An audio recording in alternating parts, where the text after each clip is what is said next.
Hello there. Good afternoon, all. How are we doing? Well, this is off to a great start because my you can't hear my music for some reason, despite the fact everything should be working correctly. That is a stellar start to a stream. But oh well, I might just do this without music then. Uh, Strange. Who knows? Who knows? OBS, Twitch, doing funny things.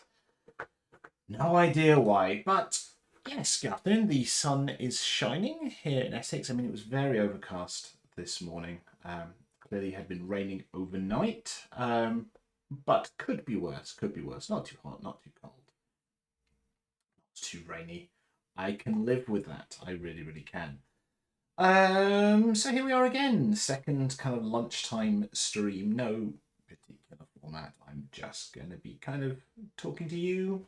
Please, if you've got any thoughts, questions, etc., chuck them my way. Absolutely fine. Otherwise, I'll just kind of be talking about what I've been doing and general thoughts on this, that, and the other, but not anything terribly deep and meaningful, nor complicated, nor controversial. I would hope. At least. Today, as always, is brought to you without sponsorship from Pepsi Max with lime, because it's delicious. I tend to switch from coffee to Pepsi around midday. Don't get hot drinks in the afternoon, but that's just me. That's just me. Right. So, what have we got going on? So, I'm probably not going to talk a huge amount of Baldur's Gate 3 today. I spent a lot of yesterday's lunch chats talking about where I've got up to with Baldur's Gate. I am still very much enjoying it.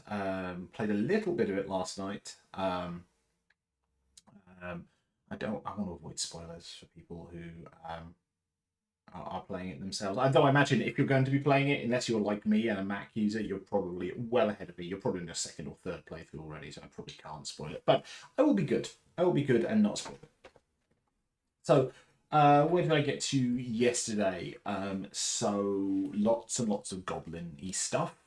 I got Karlak, which was cool. She is, very, very nifty as an NPC, and I can see why people like her. But she's a nice addition to the party. My party's gone very melee heavy. I kind of intended to swap out Lae'zel for Karlak the second I got Karlak, but given the fact I've not had whatever character it is with the Githyanki, I have a point on my. That's not a sentence. I have a map marker on there. That makes more sense than map pointy or whatever I was trying to say. That says I've got to try and rendezvous with some Githyanki, so I've got Lae'zel around for that. And I may keep it. I like actually having quite a melee party. So I'm very limited on magic right now. So it is making for an interesting experience. But good fun. Raging and stuff like that is fantastic the way they've done it in the game. It's got a lot of oomph to it. So very, very much enjoying that. The Guardian stuff. I talked yesterday about, I had to design a Guardian and nothing kind of happens with that. So, without spoilers, something has happened with that. Curious about where this is going to go. And the tone is interesting on that one. Don't want to spoil it. But the bit with the Guardian felt almost a very different, a very different visual tone. If not a different thematic tone, to what I've seen so far, which is interesting. So we'll see where it goes. I mean, it's quite nice. While I've had quite a lot of the games spoilt in terms of, these are the NPCs and this is kind of what they're about, and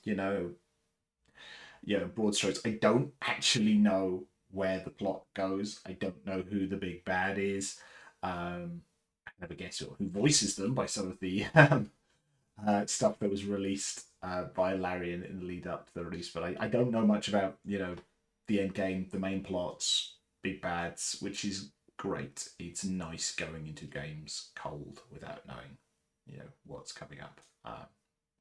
But still, very, very much enjoying it, which is fantastic.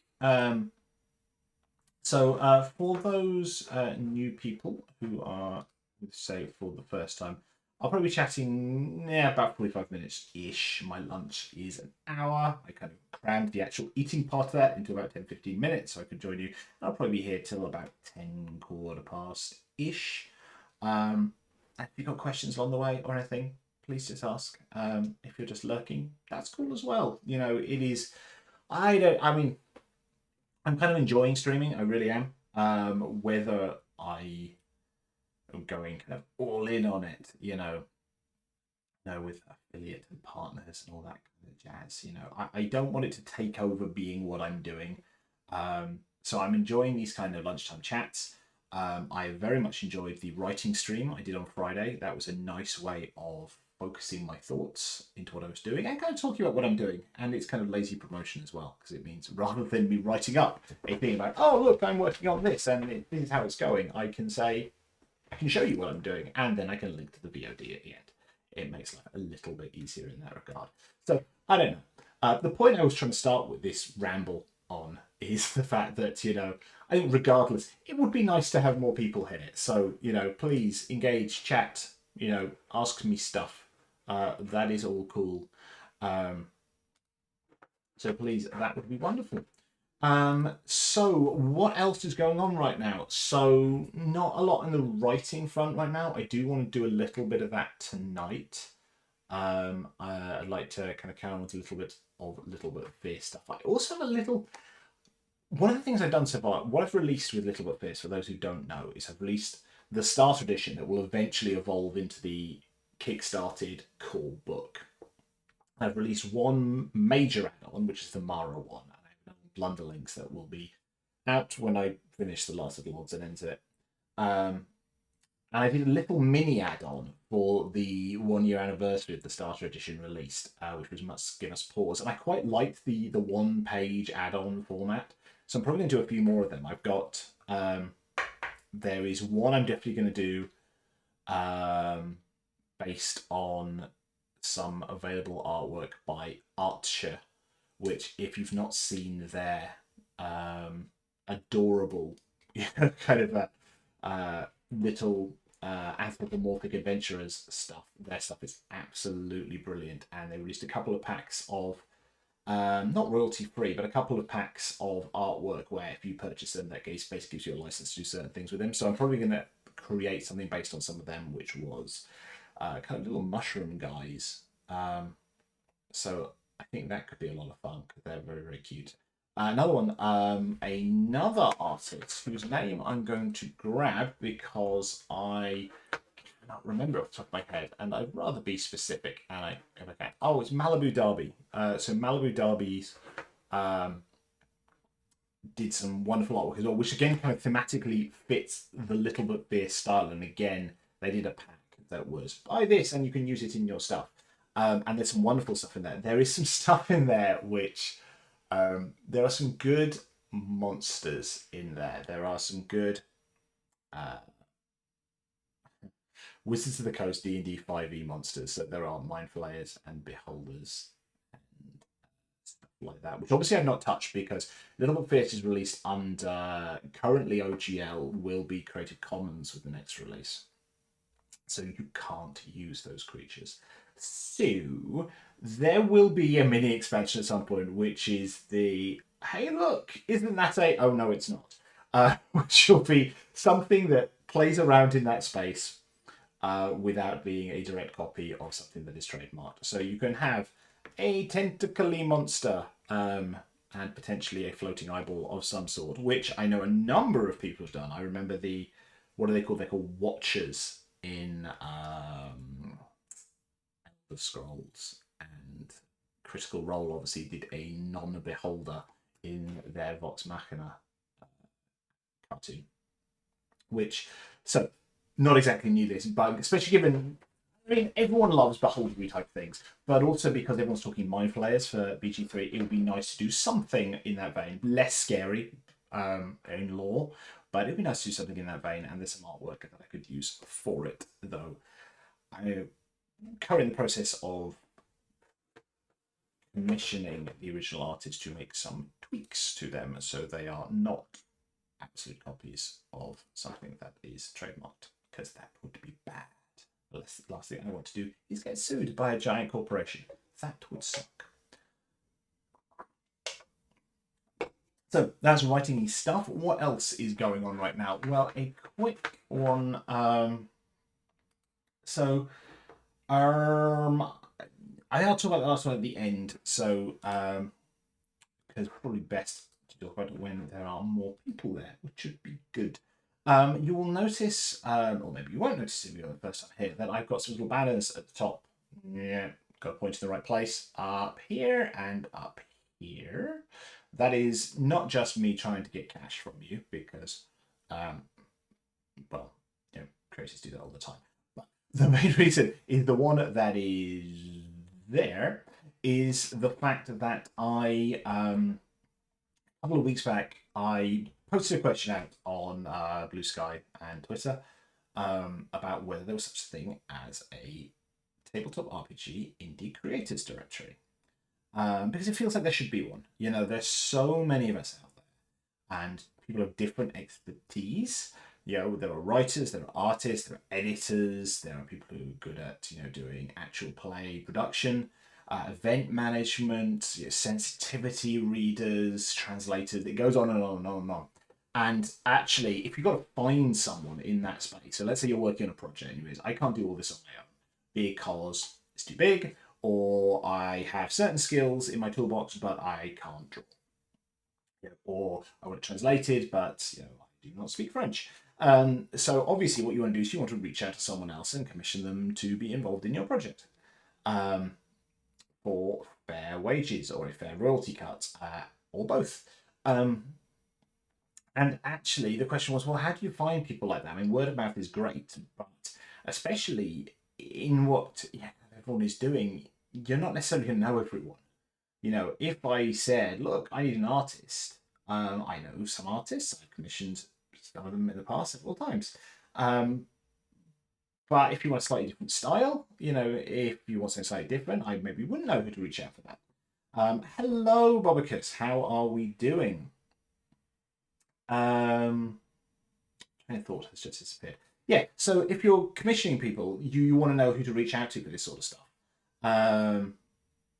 And I think especially with sensitivity readers and translators, you want to be very, very specific. Obviously, translators, you need people who speak both your language and the target language fluently, and are very good at converting between the two, including technical terminology for the games you're playing and games you're writing for. So you need to find the specific translators you are looking for.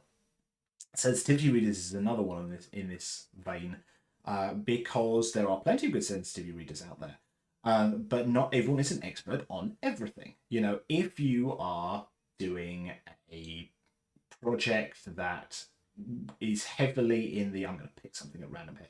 Let's say is kind of vaguely sort of Japanese based. Let's say you're doing a 5e source book that heavily draws upon Japanese culture, mythology, language, the works. You would obviously want a sensitivity reader who is preferably of that background, but at the very is extremely well versed in everything about that particular culture.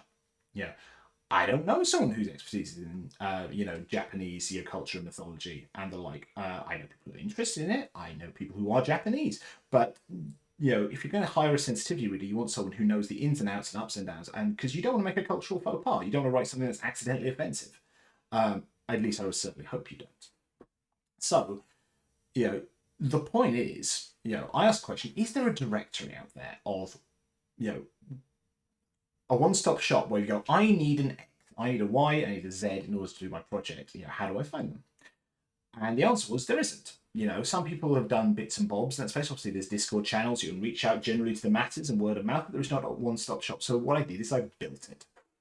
I decided, sod it, I'm going to have a go at actually making this. And that is what I did. So there is now a TTRPG directory on my website. Eventually, I will spin it off onto a website of its own, but that costs some money. But this is a one-stop shop for indie creators to register, say their particular skill sets, a bit about their background, bio, commissioning rates, any diversity kind of characteristics that are relevant there, because I know a lot of people obviously, they want to hire more LGBT plus or disabled creators or the ones with a certain background, kind of BIPOC. You say it out loud? Would it be BIPOC? I don't know. I've always read it's BIPOC. Um, if you want to hire from a particular background, you can filter on that. So that's what this does now. You can search by people's skills, you can search by background, you can just do a general text search on their bio. If you want someone, of a particular gender, you can, so it is a one-stop shop for all of that. So creators can find the people they want in order to work on their projects. So that is a thing I made a couple of weeks back. It does cost me some money. So I have to pay a subscription to Community Box. And now that we have quite a few users, we've got something like 170 something now, about 176, I think. It's more than the freebie account allows. So that is why I have a box there. If kind souls out there would like to donate a couple of quid to pay towards that subscription, you totally can. But I took it on board as a project, knowing the fact that I was going to be paying the costs for it. So I don't need other people to subscribe to contribute to it. But if you want to, that's cool. And I'm very appreciative if you decide to. So that's why that's there. Oh, sorry, I missed your comment. I just figured out why I have trouble outlining. Do tell me. I will stop blithering for a second. Everyone tells you to write positive character arcs, but I much prefer flat arcs, especially flat arcs where the character makes the world around them worse. A character who believes something so much that they will suffer and see others suffer in order to live by it. Characters like that are certainly very, very interesting. They definitely add a richness to stories. Obviously, I think the question then comes, where does it go at the end? But absolutely, I think, especially if you're talking about villains, I think, I can't even remember which actor said it. Probably many, many actors have said it. I think it was probably Alan Rickman I'm thinking of right now, who said that every villain believes that they're the hero. Maybe it was Jeremy Irons, but every villain believes they're the hero of their story. And I think there is something in that they see themselves as the protagonist. And for whatever reason, they see the ends justifying the means in terms of what they are going to be doing. While there is, the Joker-esque kind of chaotic villain is interesting, I think it's definitely more interesting to, as you say, have characters who believe in something with such conviction that they will see it as the thing, probably for their own game, but also that they somehow see it as, being better. This is the best thing for the world. Now, even if that is a very twisted kind of logic. But sometimes you want people who are just, absolutely kind of the nepotism character who just want to, they just want to do it to make themselves better and better and better and bigger and badder and more power and stuff like that.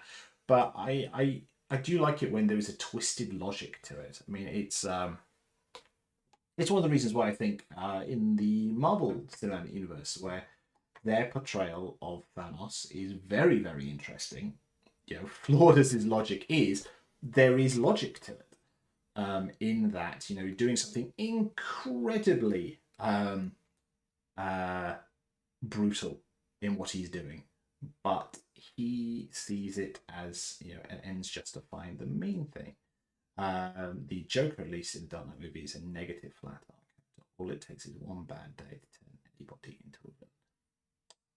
Very true, and a great portrayal. I do like the Dark Knight. Obviously, it got a huge amount of hype. But I think a lot of that hype is deserved. I think what they do with the Joker is very interesting. And I think what they do with Harvey Dent is very interesting. It's always a tough thing to do in a film. Or to be honest, in any medium. In any medium, it is very, very hard to take the plot of a character. I'm going to take someone who's a paragon. They are a good person. And then something happens that makes them a bad person. That is tough to do, and it is particularly tough to do in a film convincingly, because you have to weave a convincing arc in a relatively short amount of time, where their fall from grace is justified in that time, and that is not easy to do, because you either you either aren't able to do it, in which case you've got to go on to sequels in order to do it, so it's not self-contained, or it's too sudden and it feels like it's not earned, and that is not good. But I think they do a good job with Harvey Dent in that one, in him turning to Two-Face. One that is more on the fence, but I think generally they did quite a good job with it, is The Fall of Anakin Skywalker in episode 3. Yeah, George Lucas's slightly wonky dialogue aside, you know, and the motivations in terms of saving the one you love and stuff like that. Some of the prelude is a bit, contrived, but generally the tipping point itself is done quite well, I think, in the grand scheme of things, or maybe as well as it could be done. Because episode 3 is honestly pretty good, definitely a lot better than episodes 1 and 2. Yes, absolutely. I would love to see stuff about your tabletop RPG. That'd be brilliant. So if you have any publicly out there stuff, please point me in this direction. Or if not, I think you can post links. I have not put a lot of moderation on this yet. As things get bigger and expand, I will probably have to have moderation bots and stuff in order to do that. So, should be able to post links. If not, you can drop me an email. But you should be able to post links. So I will have a look at that. Just to finish that thought on the kind of villainous things. And this isn't so much villainous, but this is about earning story points and to pay them off. My wife is quite a fan of The Book Thief. The Book Thief. It is a good book. I've listened to the audiobook and I have seen the film of it. And there is a moment in that story where the foster father hits his foster daughter. And that's what happens in the book. But in the film, he doesn't hit her, he just shouts at her. And at the time I'd seen the film, I hadn't listened to the audio book. My wife said, that's interesting, because in the book, he hits her, and in the film, he doesn't. But she said basically the same thing, because the fact is, in a film, and I think the film's about 2 hours, you don't get enough time. You don't get enough incidents, you don't get to see enough history, you don't get to see enough backstory, you don't get to lay all that foundation to make that moment not... I mean, it's horrendous anyway, so hitting their kid. But it wouldn't have felt earned in any way. He would have just seemed like a horrendous human being, not a man at the absolute breaking point who snaps in a terrible moment. So the snapping has to be not as bad, because you've not earned the points yet in a film structure. So it's a tough one. It is a tough one, but it can be done very, very well. But you do have to earn those story points in order to pay that one off. Right, let's have a look at what we have got here. So we have some Cozy Witch instructions and a little character sheet. So let's have a look on here. So do you mind me sharing this on, you shared the link. So are you okay with me pulling this up on screen? I will just chuck it into another window. And I will share this on the screen and let us have a little look.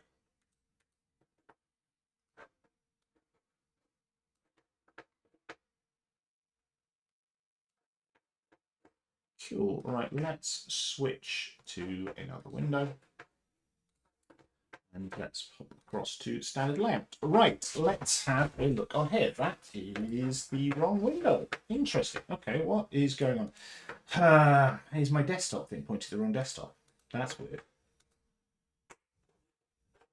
That's that on there. And that is pointing at that, which is that. What the freaking heck is going on here? That's my Twitter feed, which is not what I have open. So what is going on there? That is that. It's not even live. What is going on with my desktop feed? Is this a confusing Mac thing, or is it looking at multiple desktops? There's nothing, controversial there, but something odd is going on with my sharing. And I don't know why. Because that is not the live footage from my screen. Let me try just changing to show a different screen. Maybe we'll sort out. There we go.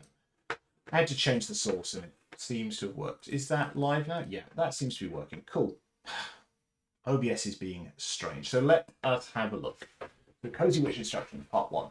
Choose 2 categories among your superior, regular, and inferior categories. These will be your active categories this turn. Part 2, add 3 dice, divide up as you desire to your active categories. With at least 1 die assigned outside of your inferior category. If you choose your superior category and active category, assign additional dice to it. So, okay.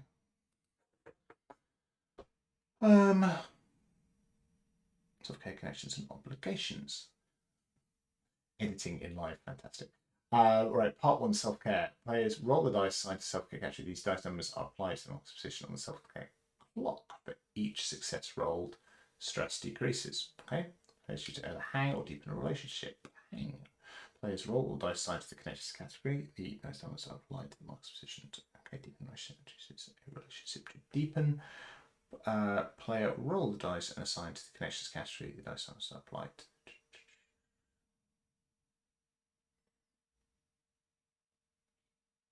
Okay.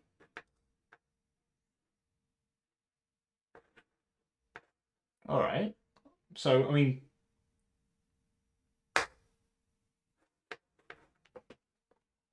so seems to make broader sense. Obviously, this is very kind of template. So I guess the question would be, what would an example look like? And I'm very curious to see what, an example. So superior, regular, inferior. So essentially, you choose one of. Would you be choosing one of self-care, connections, and obligations that go into these boxes, or is it examples of things in order to do it? Okay. Aha. Again, editing in live. Okay. And what sort of skills would you have? I'm curious. And like,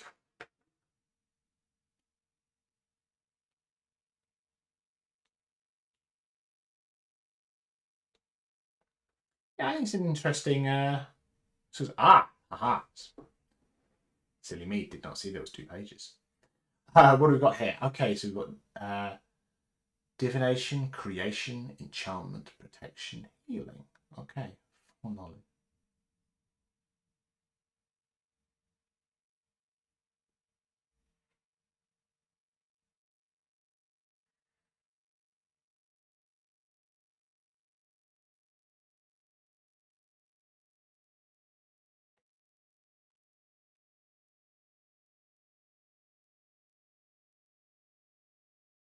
Interesting. Okay.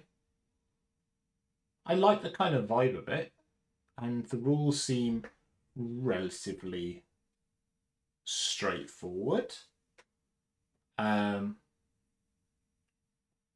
I'm kind of curious to see what it would look like in play. I mean, I imagine that when you kind of flesh this out into a full product, as what it might be, you probably have some kind of examples of dialogues and play and stuff like that. But I think there's a nice framework here. I like the relative simplicity of that, and that is not meant to be patronizing. The fact is, most games are far too complicated.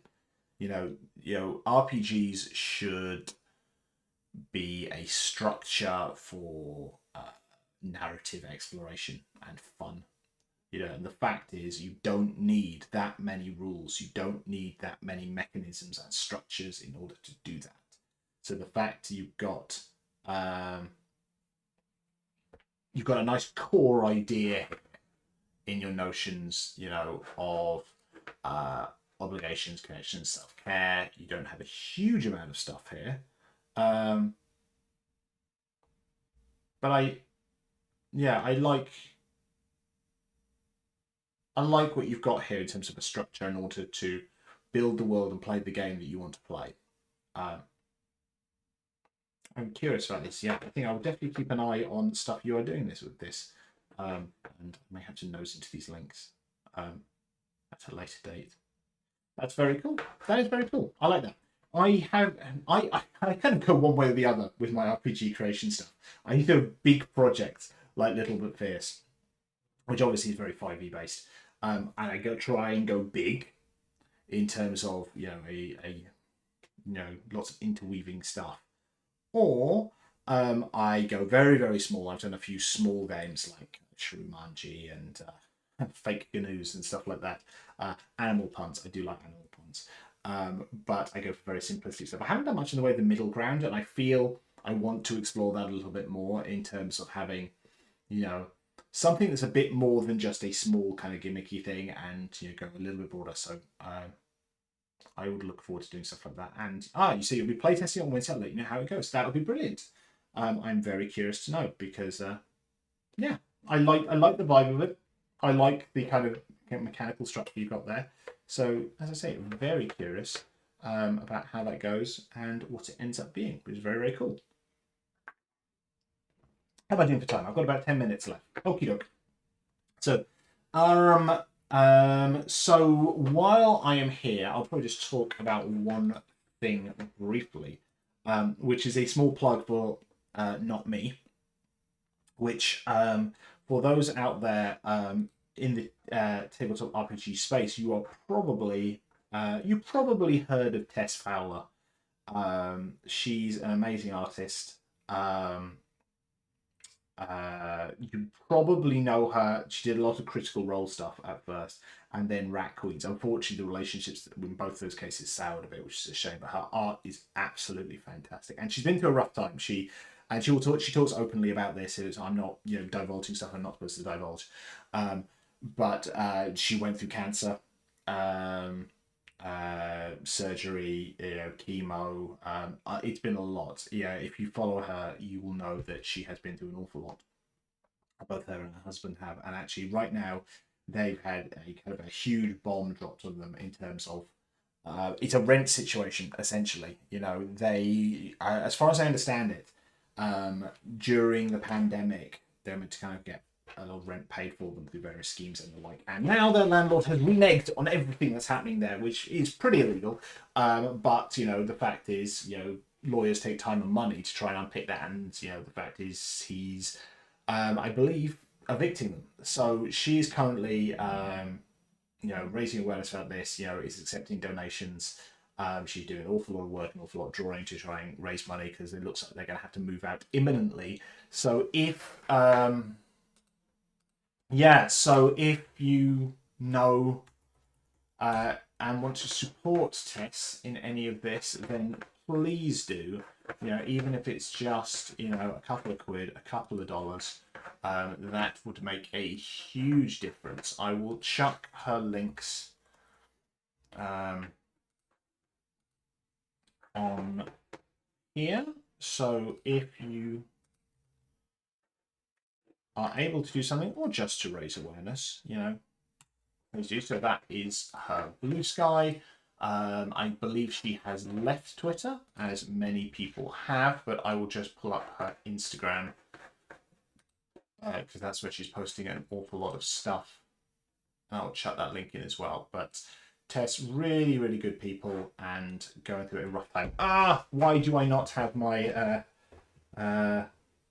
Instagram logged in on my computer? Just 1 second while I type in a two-factor authentication code. This is where I should have planned stuff earlier. I'll get better at this. I will get better at this.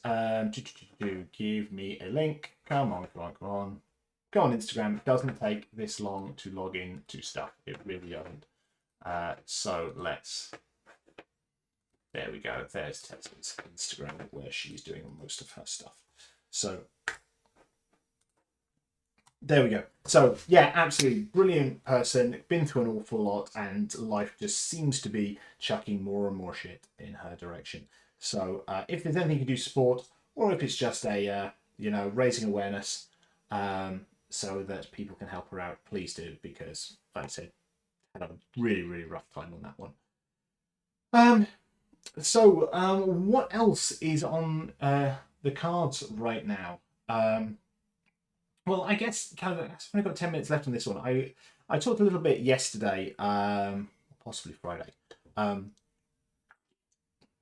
that I've been doing a lot of eBaying of stuff. When we moved, we downsized our house quite a lot and moved from Scotland to England. So I got rid of a lot of stuff that I've been meaning to get rid of for ages. I've been eBaying, board games that I just don't have time to play anymore. A lot of Kickstarter stuff that I kind of kickstarted impulsively and then realized I'm never going to have time to play this.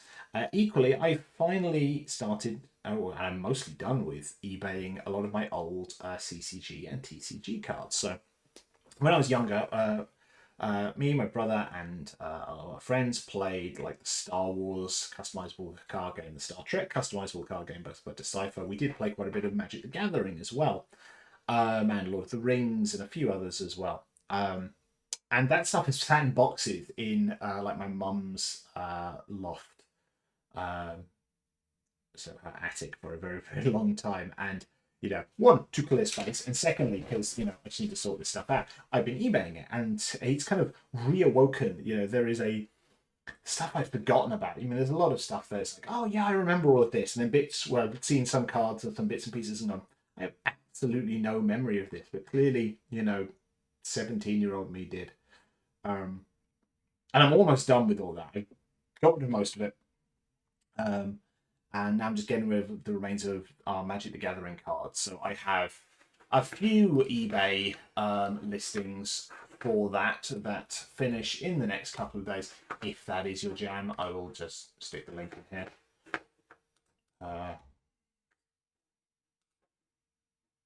Nice, newspaper and that, but it's a weird market. It really is, because obviously, I didn't think I had anything of particular value, and yet obviously I was playing, how long ago now? 20 years ago now.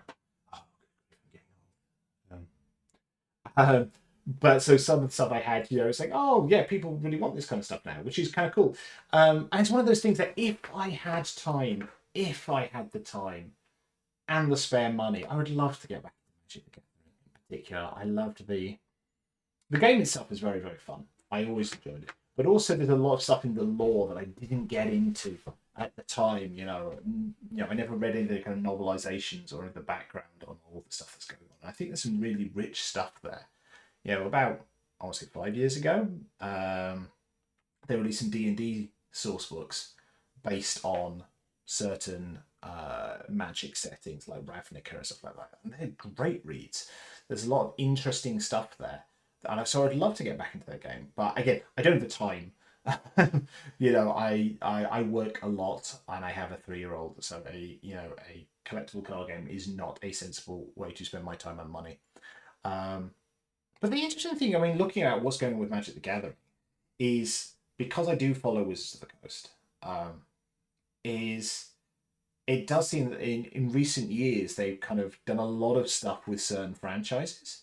So obviously they're releasing their core sets and all this kind of stuff, but it seems to be every time I look at a Magic Gathering announcement, it's about, oh, here we are Lord of the Rings cards, here are Doctor Who cards, here are another franchise, which is odd, I guess they're kind of meant to be standalone and they don't integrate with the main games, which is kind of cool as a way of doing things, but it's odd that they've gone that hard into it, especially when they've been so committed in the past to it being its own lore that they've kind of done these kind of. I'm guessing standalone. I'm not expecting you in the middle of a Magic tournament someone pulls out an Aragorn core card or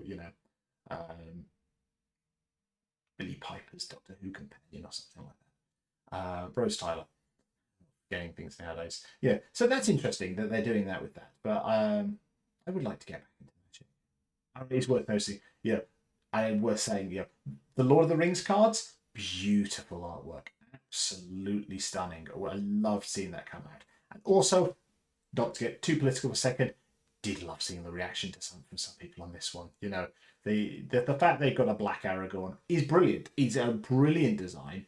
I'd say absolutely why not. But the fact that, you know, it clearly riled up some people out there of, you know, how dare you have a black Aragorn? He must be this, he must be that. It's like, get over it. It's make believe, you know. And the fact is, very, very white films, you know, and artwork for it is very, very white, you know. Let's have a bit of diversity in there. And the character designs are beautiful. They really, really are. So, you know, let's be a bit better than that. So yeah, cool. I think let us start to wrap this up. I don't want to have to commit to I'm going to do this every day, because the fact is it's nice sometimes just to have a, you know, a lunch hour where I do very, very little. So I won't be able to commit to this every day, but I will try and do this as regularly as I can because I do like it. It lets me kind of, you know, talk to all of you. It lets me kind of, you know, get my thoughts in line and talk through what I'm going to be doing with myself. And if I've been a bit lazy, it does make me actually have to face up to the fact that I should probably be doing something more constructive with my time. So hopefully I'll see you all in the next couple of days. I would like to do a writing stream at some point soon. I may potentially do another writing stream on Thursday evening. We shall see. Because I think, yeah, I think I don't have anything else on then. So hopefully I might do a writing stream then. We'll see how it goes. And we can go a little bit more into things like spell design and finish off some of the bits and pieces of that. Or maybe I'll actually bite the bullet and finish Blunderlings, because I do need to do that. It's so almost done. It's there. It's got beautiful artwork in it by Sleepiest Designs. And I just literally need to finish off the final bits of the adventure and then do a proof of it and put the fonts back in. Again, that whole Adobe thing. So what I'm doing with that. And then I can release it. And then, yay, there'll be another full expansion for Little But Fierce. So I should, you know, definitely do that. You know, can't guarantee it'll be Thursday, but I probably should do that because I've sat on this for far too long. Anywho, right, I think that is about it for now. So thank you so much for your time. Thank you, Bobicus, in particular, for your contributions. And I would love to hear how your playtesting goes. I think you've got some real potential there. And I would love to see what comes of it. So otherwise, everyone have a wonderful rest of your day. If you are, you know, if it's the morning, enjoy your whole day. If you're like me, just going to the afternoon, have a wonderful evening. And if you're about to go to bed, my God, enjoy that, because sleep is really important and we just don't get enough of it. So, on that note, have a good one, whatever time of day or wherever you are, and I will speak to you all soon. Bye bye.